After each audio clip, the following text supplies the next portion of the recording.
Number four is assets are the primary means of financing consumption in Southeast Asia.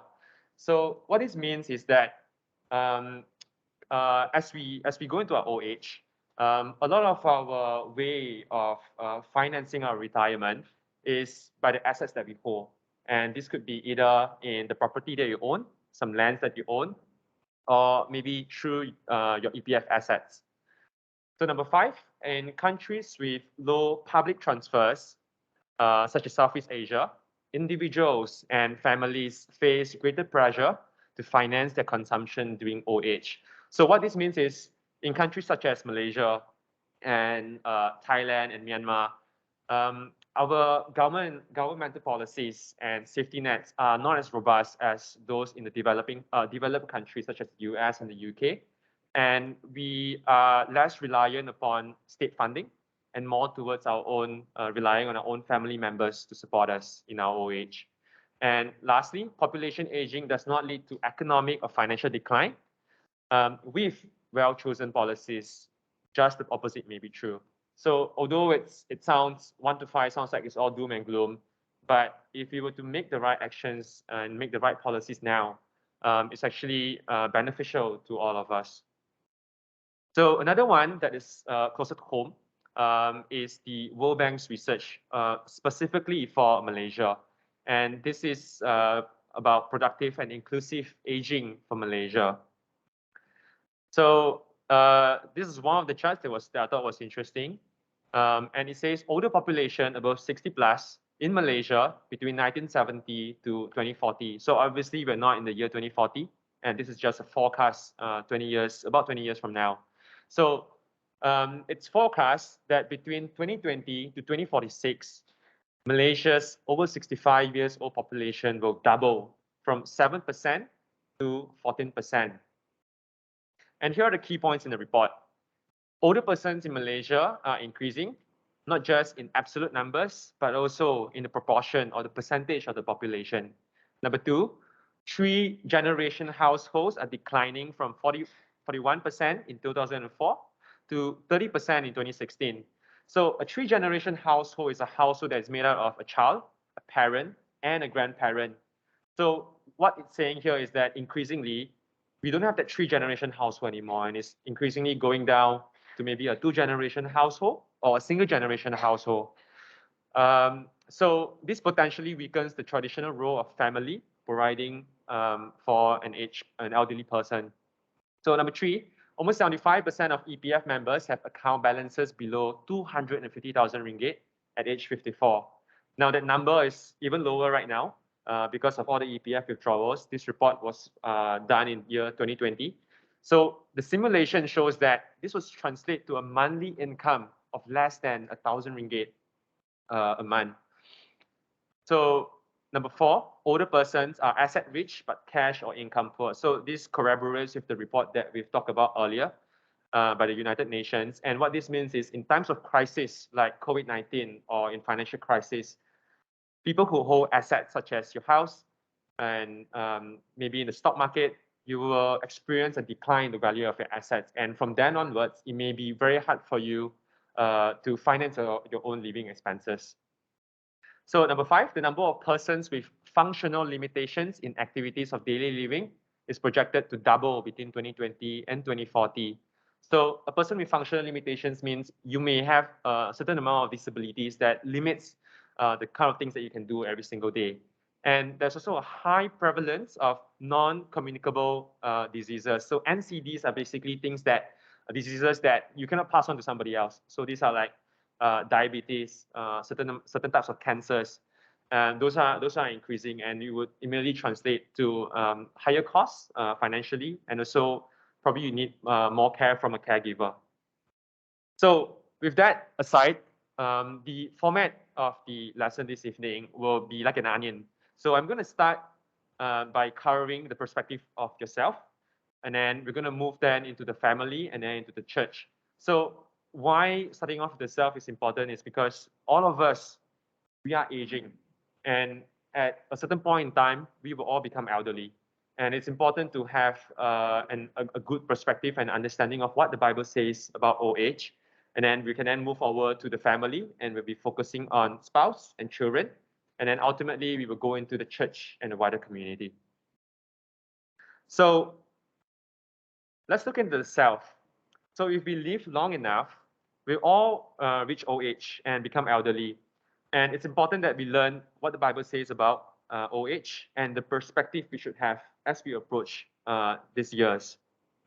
So starting from Ecclesiastes chapter 3, verse 1 to 8, we read here from Solomon, "For everything there is a season, and a time for every matter under heaven, a time to be born, and a time to die, a time to plant, and a time to pluck up what is planted, a time to kill, and a time to heal, a time to break down, and a time to build up, a time to weep, and a time to laugh, time to mourn, and a time to dance, a time to cast away stones, and a time to gather stones together, a time to embrace, and a time to refrain from embracing, a time to seek, and a time to lose, a time to keep, and a time to cast away, a time to tear, and a time to sow, a time to keep silence, and a time to speak, a time to love, and a time to hate, time for war, and a time for peace." So Solomon gives us a list describing the different seasons and facets of life, things that most of us will experience in our lifetime. And from the time that we were born to the time that we die, there will be ups and downs during that time. And the list also shows us the need to take advantage of the time that God has given us. So as we age and go through life, our way of thinking changes as well. So for example, in our early childhood, we learn about life and experience new things, and we think that mom and dad know it all. Then we become teenagers, our bodies start changing into adult bodies, and many times we think we're invisible and that we know it all. We no longer think mom and dad know it all, and we don't listen to them like we used to. So then we become young adults and start raising kids of our own. And we begin to realize that mom and dad may not know everything, but they know a lot more than we do. And once again, most of us will begin to ask them advice on how to deal with kids and other situations that happen in life. Then as we grow older, we begin to get wisdom from the experiences that we have had in our life. And as we get older, we slow down and our bodies begin to wear out. But we have a great understanding of what is important in life. And we know that it's not material things, but it's God, the church, and our families. But sometimes the elderly might start thinking that God doesn't care for them anymore because they are so old.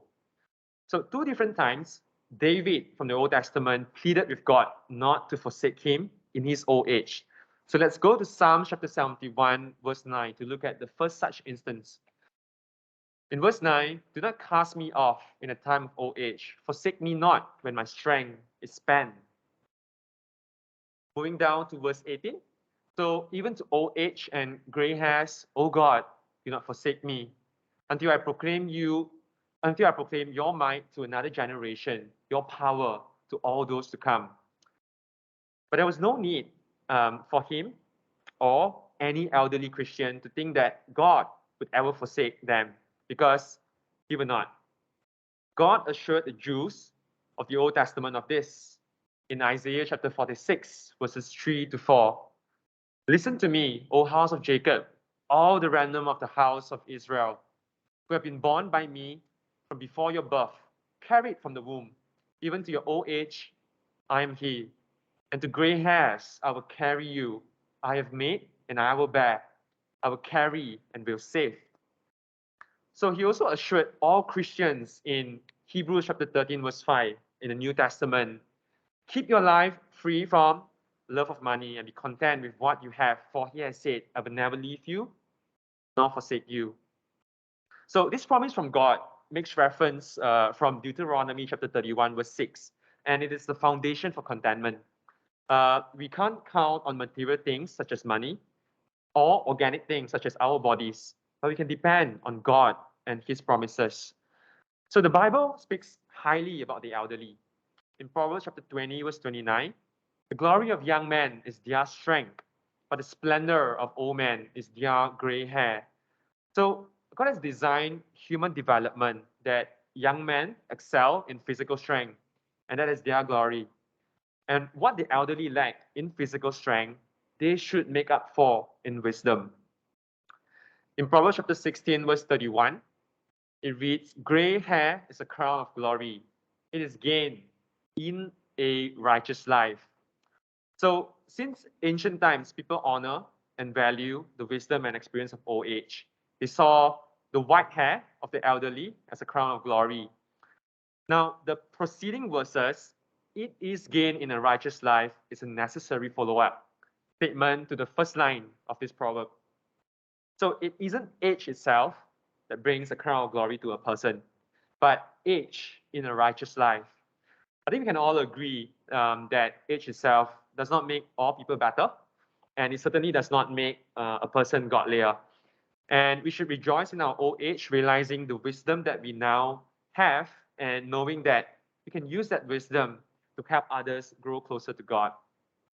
Now, when we get older and retire from our jobs, sometimes we like to think that we can retire from working for God.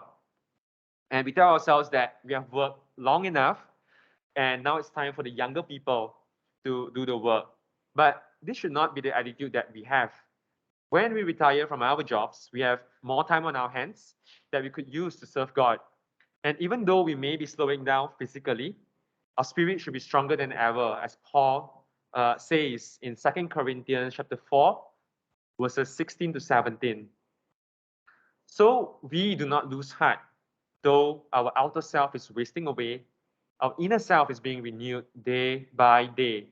For this light momentary affliction is preparing for us an eternal weight of glory beyond all comparison.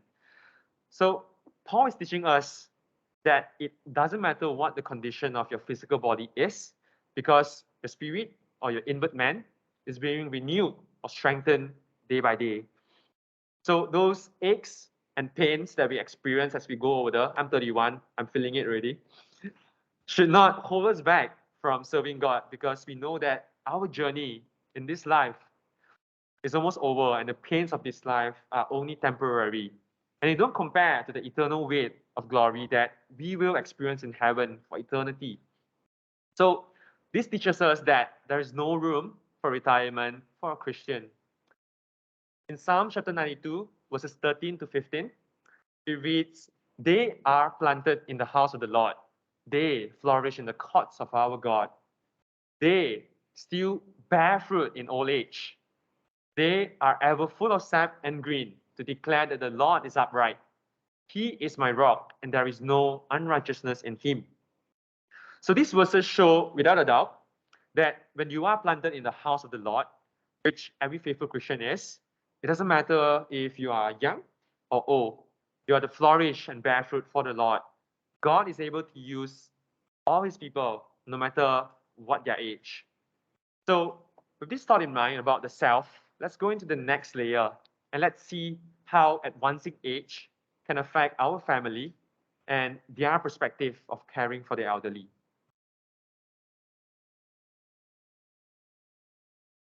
So some biblical examples to begin with of family members caring for the elderly. I listed here three examples. Number one is Joseph arranged for his father to move closer to him in Genesis chapter 45. And later on in chapter 47, we read that he housed, he fed, and he protected his father. In the second example, Ruth moved to her mother-in-law's country to care for her. And we can see this in Ruth chapter 1, in chapter 2, 17, 18, and 23. And the third example is Jesus got a caregiver for his mother before he died. And we can see this in John chapter 19, verses 26 to 27. So let's go into the first of two parts. Under family, we're going to be focusing only on spouses as well as filial, meaning children. So husband or wife, and then the perspective of the children. So let's start with marriage.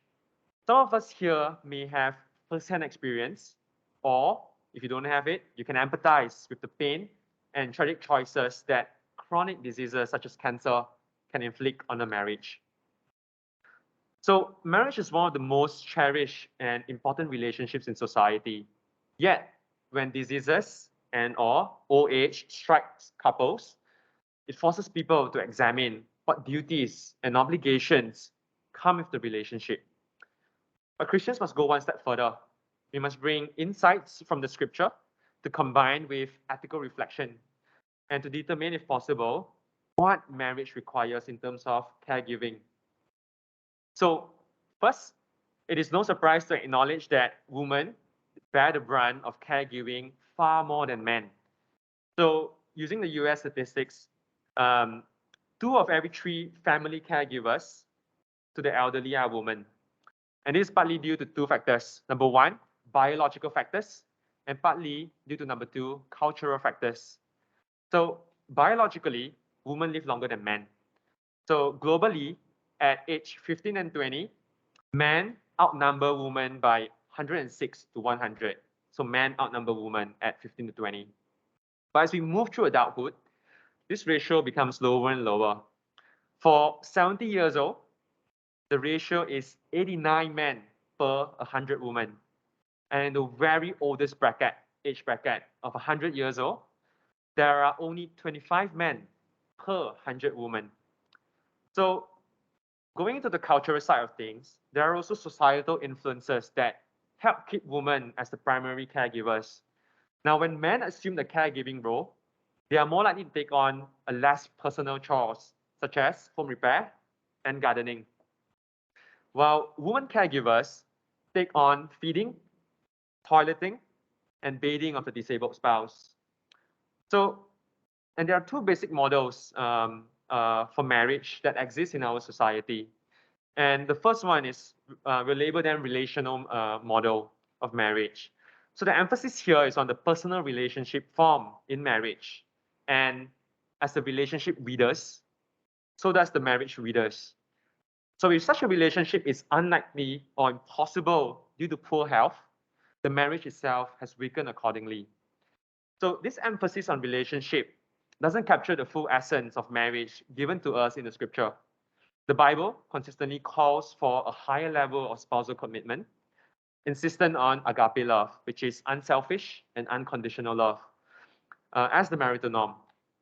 So let's go into the second model, which is labeled as the commitment model of marriage. So here the theme is commitment to one's spouse, and such commitment trumps any notion of marriage as purely and solely a romantic attachment. So in this model of commitment, marriage might be thought as a spiritual union in which 2 individuals are literally joined and a new entity is formed. Now, in this new entity, this union, the commitment is not some theoretical commitment of one's self, but a commitment to a particular person. So this model has a close and meaningful connection to the Christian understanding of marriage. So what then can it tell us about duties and limits of care? So just as our finite or limited resources and time place limits on what we can do in terms of social good, so also are there limits within the bounds of Christian marriage regarding what may be required of a spouse. So in considering whether it's time to relinquish our caregiving responsibilities to professionals, which I will cover later, it is important to consider the situation of the caregiver himself or herself. So it's well documented that caregivers of spouses compared to non-caregivers of the same age suffer more depressive disorders and have triple the incidence of stress symptoms and nearly double the use of medications, reduce immune functions, and increase health problems. Now, these risks are quite real and must be a part of the equation when deciding whether to employ various levels of professional help. And it certainly is not Christian to insist that someone must care for his or her spouse if such care is reasonably seen to lead to either financial ruin or declining health of the caregiver. So decisions for such involve caregiving can be entered into only with a lot of considerations, reflections, and prayer. So going into the second part, which is failure on the role of the children. Let's look at Ephesians chapter 6, verse 2 to 3. Honor your father and mother. This is the first commandment with a promise that it may go well with you and that you may live long in the land. So God requires that we treat the elderly with love as we look at how the New Testament on how to treat our parents. Paul repeated the commandment from the Old Testament to honor our parents is linked with the apostles' observation that this is the first commandment with a promise. So this is not a utilitarian context, meaning that we honor our father and mother or our parents in order to receive something. But it is a positive command, suggesting that blessings often accompany proper behavior. Honoring parents is so important to Paul that, like James, regarding widows and orphans, which we learned 2 Wednesdays ago by Brother Willie, he says, those who neglect their immediate family, including parents, have denied the faith and are worse than an unbeliever. This is in 1 Timothy chapter 5, verse 8. So we should not be surprised at the seriousness of his tone. Jesus has already said that all the commandments could be summarized into two: loving God with all of our heart, soul, and mind, and loving our neighbors as ourselves. And this is in Mark chapter 12, verses 28 to 31. So if this agape love is to be shown even to strangers, as demonstrated by the parable of the Good Samaritan, how much more should it be consistent demonstration to love those who have nurtured us all of our lives? So honoring and loving our parents thus represents two sides of the same coin. The Greek word used for honor focuses on the office or station of the person that is due honor. That is, we should honor our parents because of their place in our lives, and their position in relation to us. Now, the biblical idea of agape, on the other hand, expresses the idea that we should love people regardless of station or position. Now, this is the love that loves purely for the sake of the person being loved. It is self-sacrificial love that puts the needs of others first. So how then should we care for our elderly parents? And children often feel a strong pull to care for their parents. It's an intuitive feeling. And they point to what psychologists see as the twin sources of filial responsibility in caregiving. So number one, as you see on the screen, is reciprocity.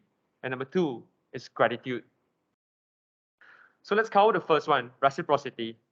So this corresponds roughly to the biblical concepts of giving justice and honor to parents and the elderly. It means giving to people what is due to them.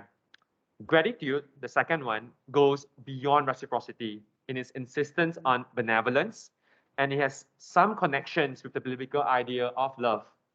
Now, in most analysis, gratitude is seen as the proper source and motivation for adult children caring for their elderly parents. Reciprocity is like justice, in that its obligations are satisfied by giving to another what he or she is owed. So once a duty of reciprocity is met or discharged, the relationship based on reciprocity ends. Actions based on gratitude, however, often serve to extend and deepen an existing relationship. So there's clearly an attitude of gratitude toward one's parents, assuming a normal upbringing is proper. And it has connections with God's commandment for caring for parents. So grateful children should make sure, as Paul says, to provide for their parents. And such provision goes beyond food and shelter. It also includes basic medical needs. And when adult children take such an active interest in their parents' well-being, there are both drawbacks and benefits.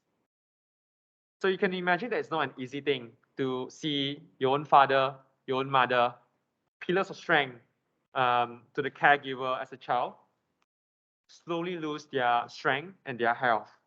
Not only is such a role reversal a very strong reminder of our own mortality, but also brings feelings of protections to the fore. Nobody wants to see a loved one hurting. So when one reads the accounts of sons and daughters who have discovered the depths of love that the filial bond can bring, there are moments that can make it all worthwhile.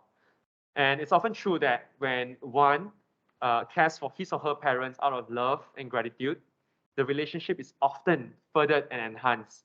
Now, these two words are academic words, but it basically means that it stands for broken relationships that have been healed, weak ones that have been strengthened. Yet, even the most caring daughter or son can only go so far.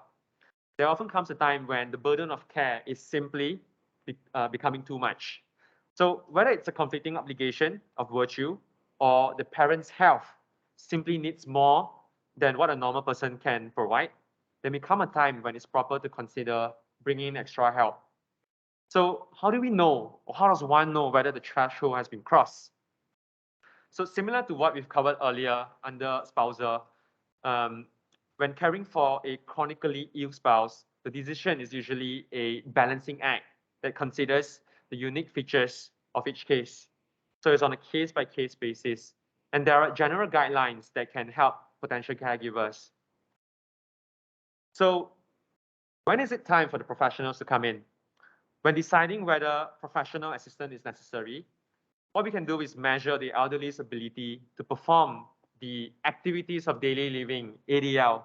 Now, this refers to the person's ability to accomplish essential and personal tasks, such as going to the toilet, getting dressed, and bathing. Now, secondly, important but not as critical as ADL are the instrumental activities of daily living. So these are examples of this shopping, meal preparation, and managing money.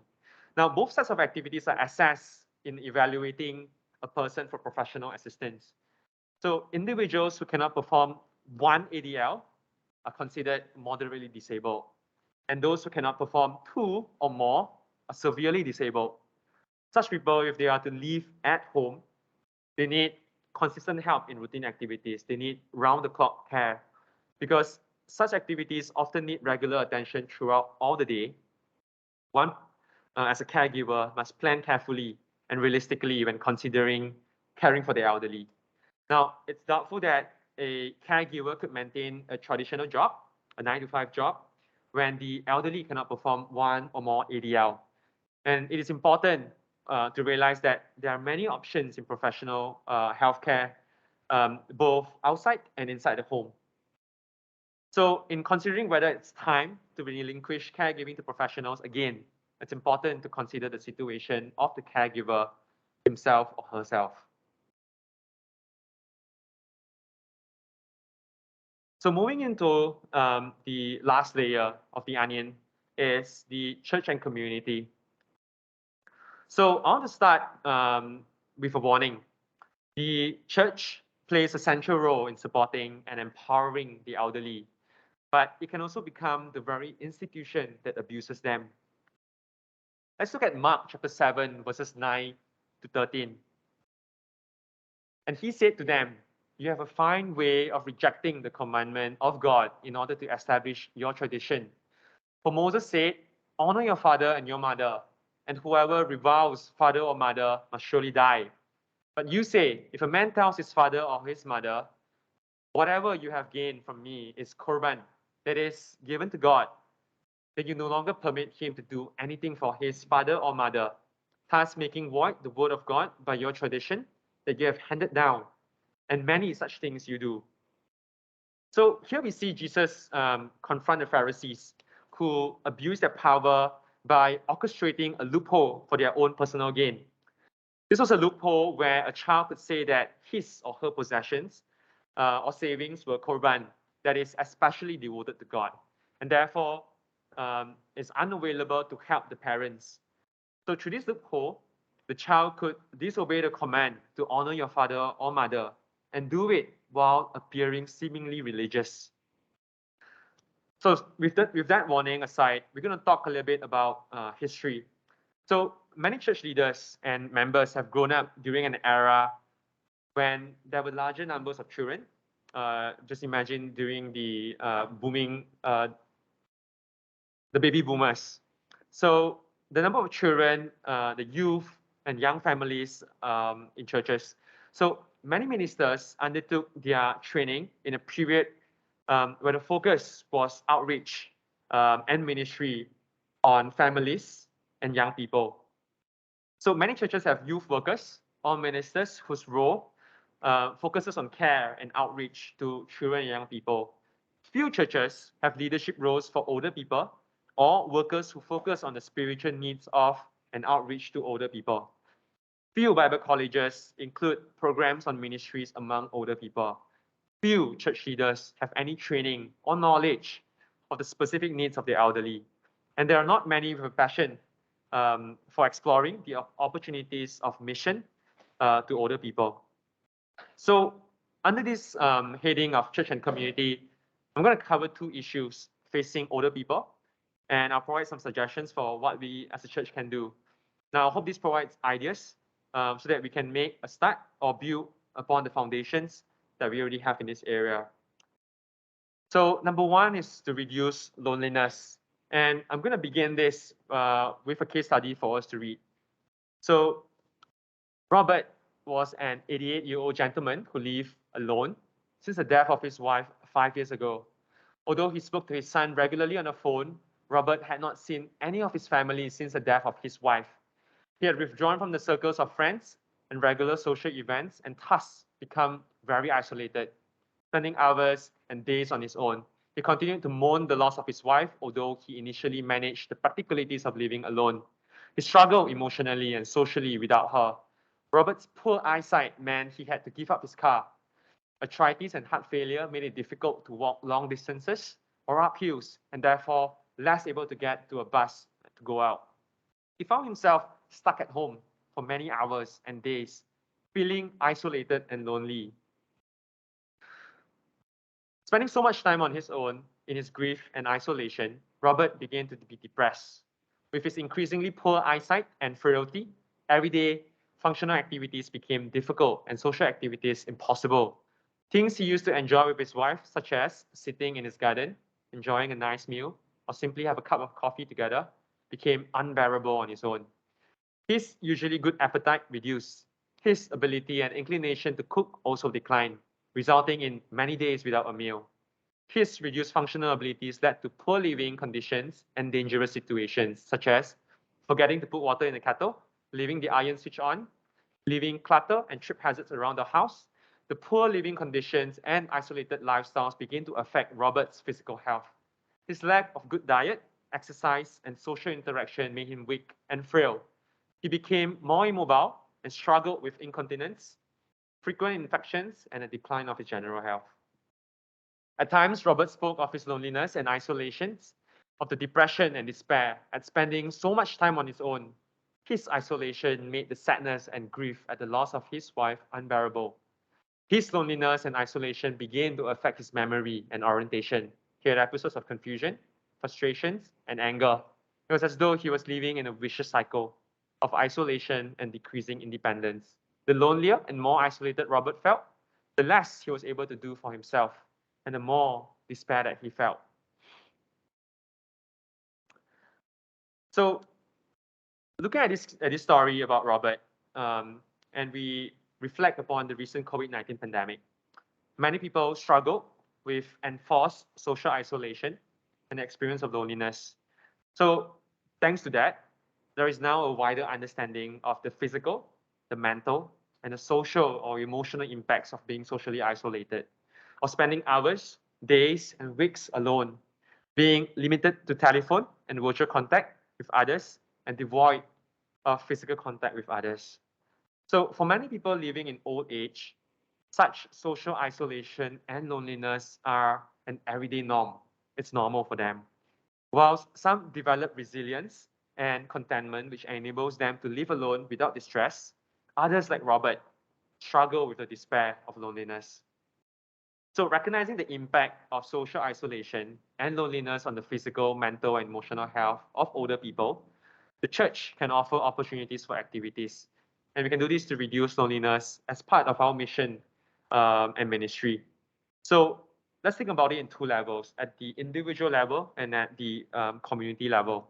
So at the individual level, this may involve understanding what older members want in terms of maintaining fellowship, getting involved with church and community events, and connecting them with local church or community support groups. So this may involve visiting, telephoning, or meeting with older people who live alone in the neighborhood and reaching out to offer friendship and reduce isolation. So at the community level, it may involve identifying other churches or voluntary organizations or public service groups in the neighborhood and working with other organizations to provide activities, transport, and volunteer support to enable older people to access and engage with a range of social interactions, activities, and support in order to reduce the impact of loneliness. So here are 4 points that I've made for what the church can do to reduce loneliness. And step number 1 is to identify the elderly who are at risk of loneliness among our members. And we will do this also for, if we can, for the local community. Number 2 is to set up networks of social engagement and social activities appropriate for older people. Number 3 is to outreach to those living alone, either by befriending them or by visiting them. And number 4 is to share the gospel, to offer the greatest friend of all to those who are lonely and isolated. Now, the second point is to support end-of-life discussions.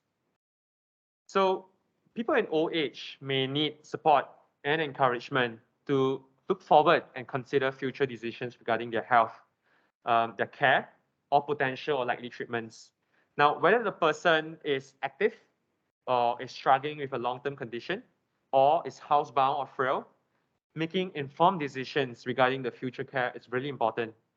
So encouraging the elderly to discuss aspects of future care and even end-of-life care is one way to empower them, help them maintain control in their lives, and feel comfort and peace that things have been sorted and agreed upon. Now, while most churches are not involved in the provision or delivery of medical care or treatments, support from the church can be important and helpful to many Christians. Now, in the decisions for future care and for treatment. And people often need biblical guidance to talk through choices, wishes, and their own priorities for care. And this support can help families have difficult discussions and explore options available for future care, treatments, and care settings. So I'd like to introduce you to the phrase advanced care planning. So what is advanced care planning? Advanced care planning is a process that supports adults at any age or stage of health in understanding and sharing their personal values, life goals, and preferences regarding future medical care. The goal of advanced care planning is to help ensure that people receive medical care that is consistent with their values, goals, and preferences during serious and chronic illness. So here are some examples of what an advanced care planning will look like, whereby it involves an individual making a formal arrangement for decisions about their future care and treatment. Now, the example here is from the UK because it's the one that has the most information, but I think it will be good for us to highlight this and understand in our own context as we do our research later on. So number 1 is to have an advanced statement of preference. So this sets out the person's choice about future care. And number 2, lasting power of attorney for health and welfare, or LPA in short. An appointed person or persons who are registered through an application process with the court to act legally on behalf of an individual in the future when they lack the mental capacity to make their own decisions about care and treatment. Number 3, advanced decisions to refuse treatments or ADRTs.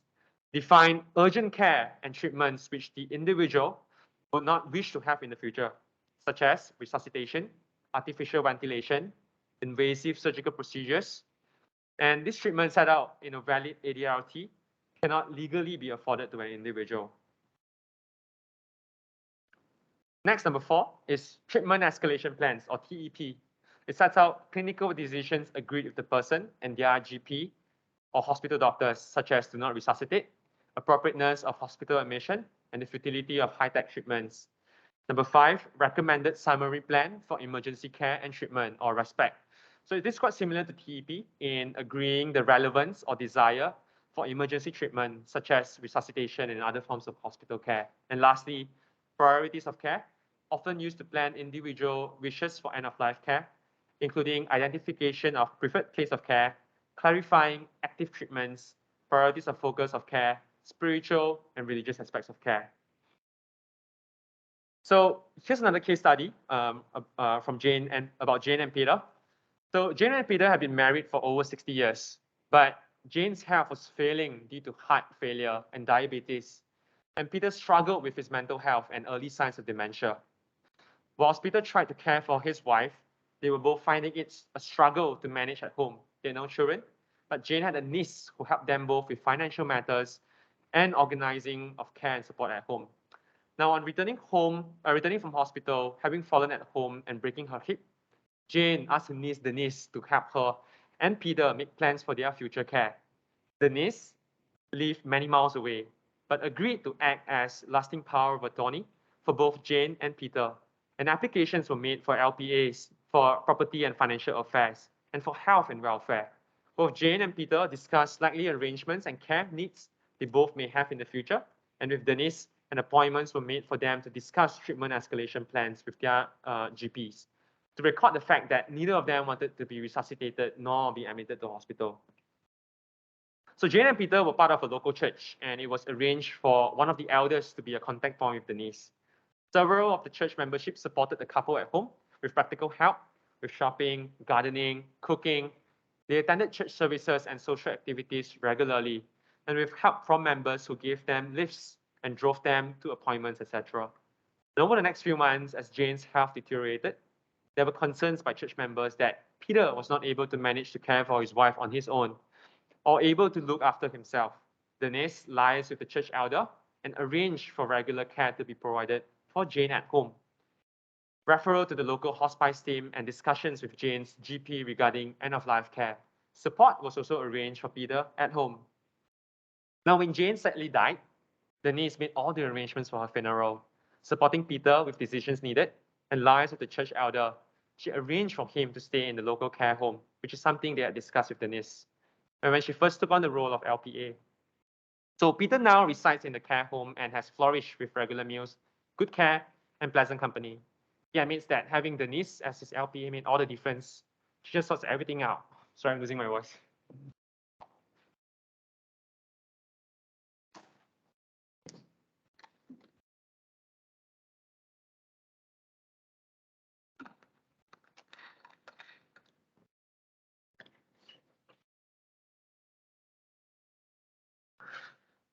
So she just sorts everything out so that I don't have to worry, he reported. Peter still attends church on Sundays with someone picking him up and joins in with him some of the seasonal events and regular activities. He remained very much part of the church and continues to be supported by fellowship.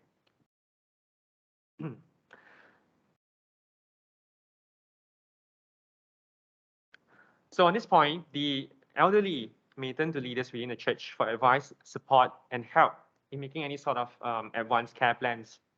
So whilst information and advice may be needed from relevant clinical professionals, the process itself is a way of, for someone considering and setting out their choices, wishes, and preference for future care.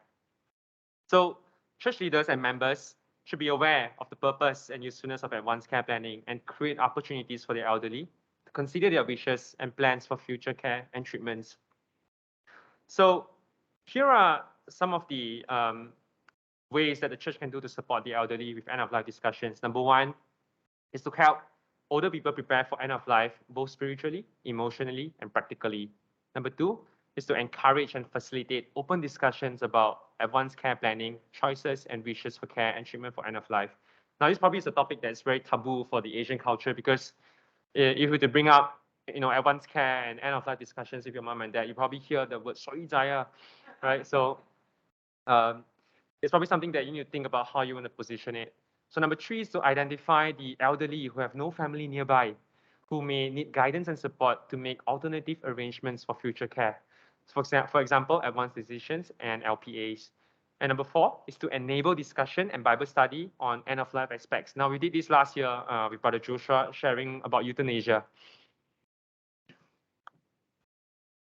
Now, there are obviously other methods and other guidances that are out there, such as fighting age discrimination, providing support to those living in care homes, safeguarding our elderly against abuses, and also to establish ministries for the elderly. But I just thought these two points about loneliness and end of life discussions would be important for us to highlight, especially in our culture. So going to the conclusion, none of us know when our lives will end. It's a fact. But those living in old age do know that they are in the later stages of their life. And whether they have strong, little, or no faith, the elderly can benefit from and appreciate ministry and support. So active Christians living in old age still need support and prayer for their own spiritual growth. And many still want to be involved in church life and the work of the kingdom of God. And some people will want to hear more about the gospel over coffee or lunch to learn about Jesus and to get to know him as their savior. Other older people may simply need to know that someone cares and that they are not on their own, to feel that they are valued and valuable, and to learn how best to make the most of their final years. So I hope you found these lessons both stimulating and informative, and that inspires you to consider how you might care for the elderly. So I just have some questions for reflection, and I've already posted this in WhatsApp. So the 4 questions are: what opportunities are there for the church to provide to encourage and appreciate older people? And number 2, how could our church use our oldest members to support, share, and develop the younger generations? And number 3, how do we celebrate the lives and achievement of the elderly, apart from holding funerals? And number 4, how do we support and include those older people who are confined to home and less able to attend services and prayer and Bible meetings? So feel free to share anything that's on your mind, or you can also, based on the questions, and give your own answers.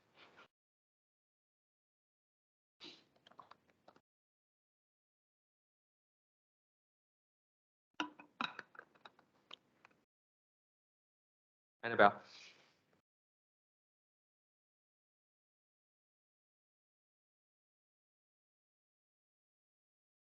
Hello. Yes. Before I answer any one of these questions, I just wanted to point out something as well. I think you mentioned that if someone is unable to do one ADL, they will consider as moderately disabled. As the past occupational therapist, I just want to point out that's not exactly true. So it really depends on what ADL they aren't able to do. Then they're defined as slightly disabled or not disabled. To answer one of the questions, maybe this is a general thing, but to answer in one, right? Which is what the opportunities are there for church provide to encourage and appreciate older people. For me, from the perspective of encourage, from a scientific point of view, it is scientifically proven that spirituality and religion actually helps older people to be less depressed and to age better. Honestly, like truly, the numbers are there. And I think that's so amazing and so interesting. And I mean, part of the reason is generally just community. But other than that, it's also because they know where they're going at the end of their life, right? So I think it's a very general statement. Is yeah, I think what the church can do to support older people is provide that community in that sense, and also like that spiritual knowledge and assurance of where they are going at the end of their life. Yeah, so I think a lot of people, even as Christians ourselves, when I feel that we know for a fact that yeah, after this we are gonna get to heaven. But I feel that when it really hits and there's a possibility that you are going to die, I think that there's only 2 ways about it. It's either we fear so much because maybe you feel that we haven't done enough, or question if God is real. On the other hand, also it's kind of like we feel so much more at peace because we know that we're going to see our Savior again. So I feel that helping elderly go to the other side is important. That reassurance of knowing that where they're going to go at the end of their life. So yeah. Thank you, Annabelle. Thank you for your points on community and assurances. Anyone else want to add on what Annabelle just said? Yes, Sandeep Vijay. Sorry, I didn't see you.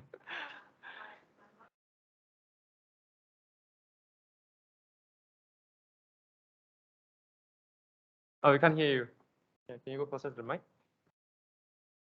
My mom is a member of the Plank Church, and she basically believes in heaven, but she's so afraid of dying. So every time when she feels unwell, then she gets very depressed of dying. Then she gets worse and she goes downhill. So I always take the opportunity to explain to her that, don't need to be afraid of dying, but sometimes it's easier said than for the listener to accept. So, is there anybody here who can have any ideas what to say to get her to understand that, hey, it's heaven, you don't feel any more pain and so on. I also don't know what to say anymore. Well, I don't know what she experiences or why she's afraid of death. But for me personally, I'm afraid of death because I imagine the physical pain that I will feel. So like I don't know, maybe if it's an accident or if it's even an injection, something as simple as a vaccination injection, I'm afraid of it because I think about the pain. So maybe for her perspective, her fear of dying may be something that is more towards physical, maybe not towards emotional, maybe not towards something that is mentally, maybe that is more physical for her. But yes, you're right. I think it's important to first identify, what exactly is the cause or the root cause that made you to fear death, and how I guess how you can then deal with it will be the next thing that we can then think about. Yeah. Anyone else?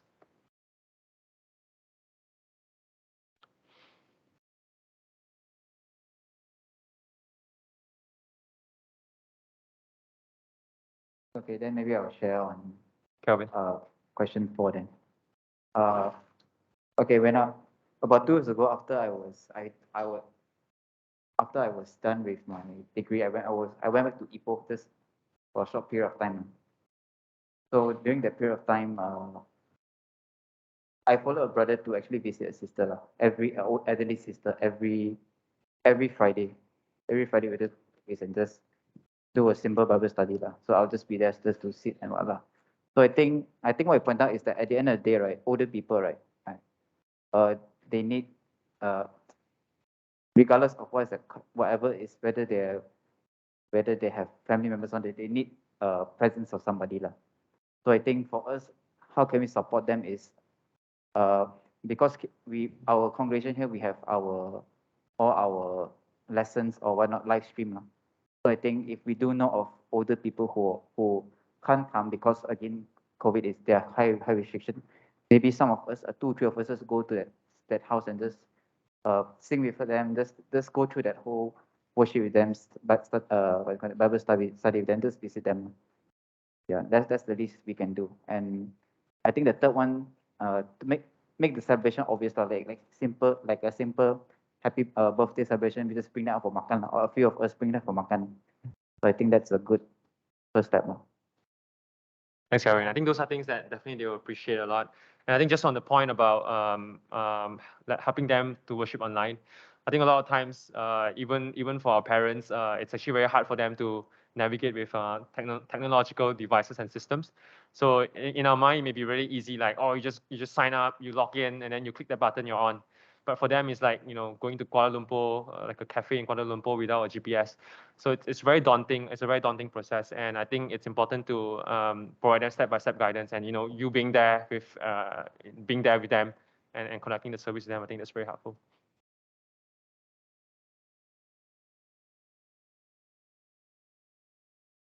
Yes, Sister Chris. Yeah, I think thank you for your lessons. I'm not much on the questions. Maybe I would like to share a thought or my personal experience with certain old elderlies for during the pandemic time. I think it's both. I think if the elderly are really close-minded, even though you offer them help, they will reject you. Like what you just now and mentioned about offering them to having a Zoom together, or you wear mask and you have on computer, they still reject you. But however it is, I think both sides play a very important roles. So for elderly, you need to be, I think because of the generation they are bringing out, they are very shy to ask, like it's a big deal to them. It's like you give them something, they must give you back something, like must have return. So that is their mindset. So yeah, I think maybe because of that, you cause they don't want to trouble people. Yeah. So for us, like when for my personal experience is like, regardless what, you just persevere to your point, then the person will eventually accept you sincerely wanted to bring them out, or wanted to have time with them, then they will appreciate that, I think. So sometimes we get discouraged because they're rejecting you for many times. So this is a experience that I want to share. So perseverance, and then we understand their their thoughts of why they rejecting you. They don't want to accept your help, or their your time sharing or whatever. That is their own. But however you continue to do it, they will eventually know, and you're sincere, and they will accept you and appreciate it. Thanks, Chris.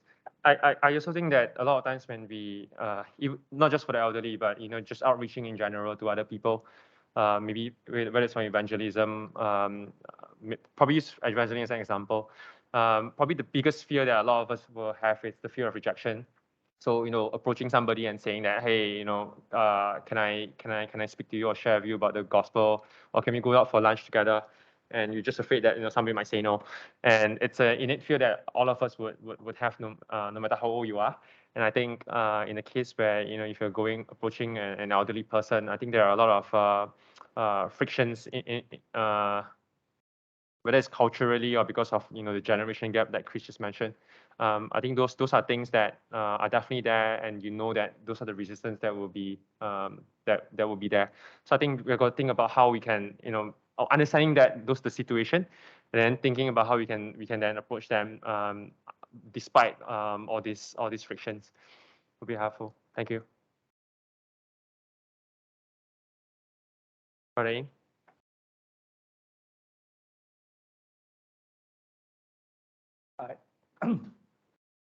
I thought I just share a little bit about some members of ours having special maybe qualities, skills in dealing with older folks.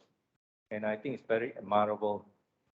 Take, for example, last Saturday when Brother Eng Boon visited Shirley's parents. Two senior citizens are now mostly confined to the home. What I see is this, that the two folks are very appreciative. Perhaps like sometimes they may be a bit critical about brethren trying to share the gospel with them, but in this instance, they are engaging with Brother Eng Boon. They freely talk, and I think it's a reflection, perhaps number one, of Eng Boon's skill. Number two, also old people, when they are isolated and lonely, after a while, they actually are happy to receive visitors. So there's one point.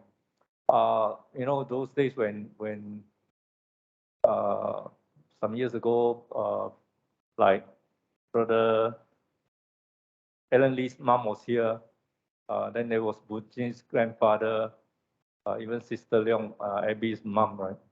There were occasions for us to be hospitable, to be caring. But I think because of COVID, by us moving away and Sister Leong not coming, I think maybe the occasion is less. But I think this lesson is a good reminder for us to consider how we can do better, rather than let just outside our mind.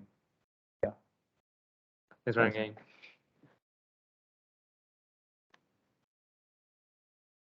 Anyone else would like to share? Yes, Annabelle. Sorry, I'm very passionate about this. I think maybe just as a note as well that I like to mention to people is that when we are in COVID, right, we felt a sense of like confinement and being trapped.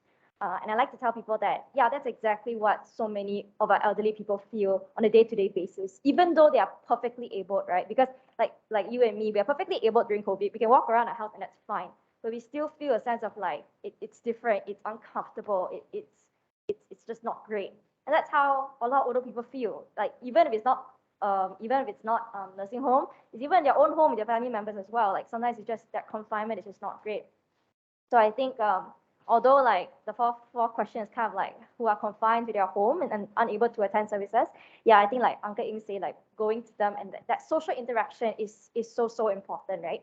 Yeah, so I think that it's important for us to bring it to them. If not, it's important for us to enable them to find a way to come out.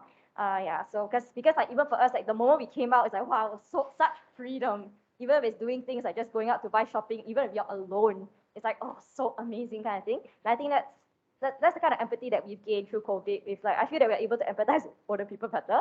Yep. Yeah. Second thing, just from an OT point of view, I think one thing that opportunities for the church to provide to encourage older people is also just making the church disabled friendly and like building ramps or making like wheelchair spaces and stuff like that. And that's one way that's so often overlooked in ways that we can support older people attending church and coming to church, making it accessible.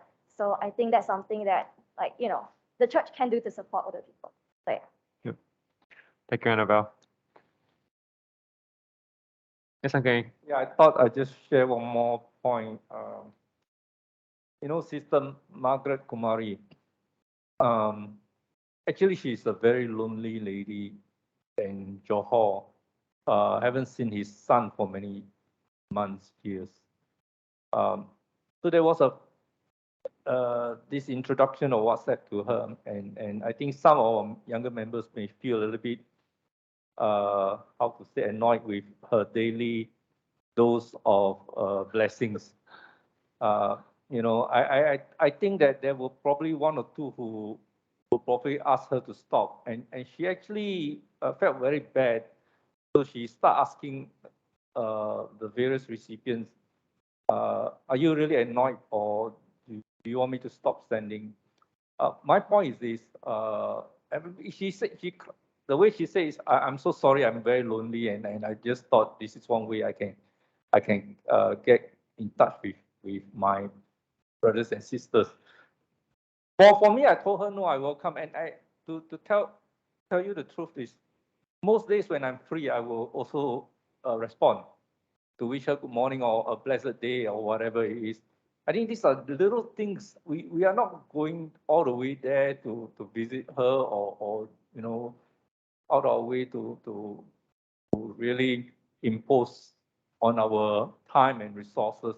Here is just someone who just want to to be connected. The least we can do is to just occasionally say, Sister Margaret, how are you doing? Yes, okay. I think this is one of the examples of technological usage. Not everybody was brought up in the technological age, so maybe the usage of WhatsApp was a bit outside of the. I guess her way of using WhatsApp was a bit outside of the norm, maybe. So maybe other members who have approached her and talked to her about it may her to have misunderstood the meaning. But yeah, taken note of. Yes, Jolene. Had a thought that appeared in my head after Uncle Ing shared that, and it's more related to number 2 and number 3. I think we, especially I'm drawing from my own experiences. I'm maybe on the younger stage of life than the older stage of life, one hopes. And I think that as you meet people who are in the later stages of life, society tends to treat them as almost, in a sense, dispensable. They have not as much income, they don't have as much strength, and they're not as mobile as well. So purely on the societal side, they're not able to contribute as much anymore. So in answer to number 2, number 3, how can we celebrate them? How can the church use us to support and share? I think we should actively craft a role where they are actively supporting us as much as we do our best to support them. So I'm thinking about how it's almost a shame. Sister Margaret is the one reaching out, when actually it should be the other way around. We should be the one reaching out, asking her for support, asking her for advice, or lending her that encouragement. And I don't even mean just in the sense of making them, yes, of course, make them comfortable. That's the basic, but also not in a way where we are constantly giving to them. I really do think the elderly can give back to us as well. I can imagine them being advisors or people who could share the spiritual knowledge still, people who really don't have to just rely on pity and kindness as well, but also who can contribute back. I don't think it's the end of their life, meaning it's like you said just now, the end of their contribution to God or their journey, in fact. And I think it's very hard for us to think that way because we're at the other stage of life and we're like, oh, we should just take care of them or they should just stay there, or we don't even think about them. So that was a thought that triggered in my mind, that if we want to be seen as the ultimate community, the church should be a model community for other communities. Part of it should involve giving an active stage for the elderly to still be strong contributors to that community instead of, let's say, just being recipients of kindness, which I can understand would be disempowering sometimes, even if it's absolutely what we need to do. And they will sometimes still need help, but they could help us too. Yeah, so those are my thoughts. Thanks, Jordan. Appreciate it. Anyone else?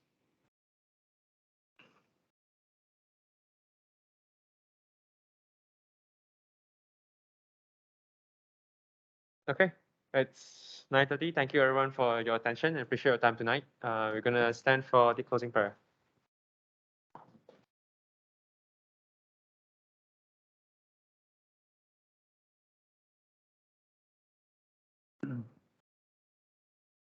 Our Father in heaven, Father, we're so thankful for this hour that has just passed, whereby we can study your word, and we appreciate the effort from Brother Sam Lim to share with us from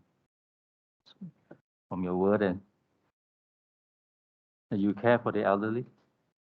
And Father, likewise, Father, as your instruments and as your children, pray that you help us to also love and care for our elderly, take care of them as a part of this family, this church, where this is spiritual family, that all of us are your children, and you take care of us. And likewise, Father, each and every one of us have a responsibility to show care and love towards each other. Father, we pray that you bless our loved ones as well. Our loved ones are outside the church, they are elderly and lonely, that you also help us to also reach out to them and care for them. Father, we pray for those who are not well.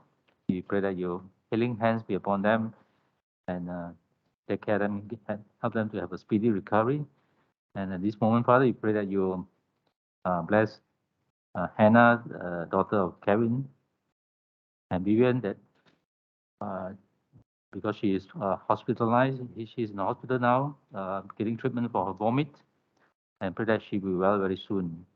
So pray for others who are not well, that they be taken care of, and that will bless us, even as they have a good night tonight. Also have a safe journey home. Until we meet again next for an hour, we pray that you bless us. This we pray in Jesus' name. Amen.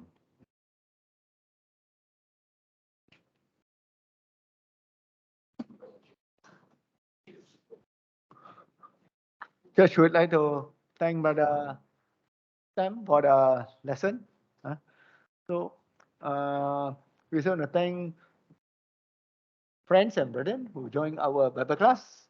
We have Hazel, and we also have visiting brethren, Sister Chris from Klang.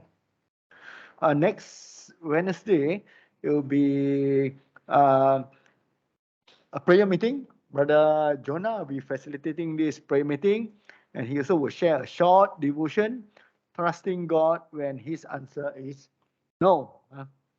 Then next this Sunday, a Bible Bible class by Kevin Lee. He'll be sharing on guarding against temptation. And last, for sermon, we have guest speaker, Brother Richard Lim, will be sharing with us. Then this Saturday, young adult youth fellowship, on humility. So with the team becoming an example, 6 to 9 p.m. at the church building. So this message from Brother Joshua would like members to know we are going to have a photo shoot on the 3rd and 10th of April. So this one, so you might be wondering with you have to observe physical distancing. How Joshua are going to have this photo session? He will update us. He will update us and let us know. So on the 3rd, you will come to the church building. please, you can put on your best because we're going to put photo, take photo. You'll be on the website or in the bulletin. So put on your best dress. As Brother Alan had prayed, so let us remember Vivian as well as Hannah. So in your prayer. So with that, we shall dismiss.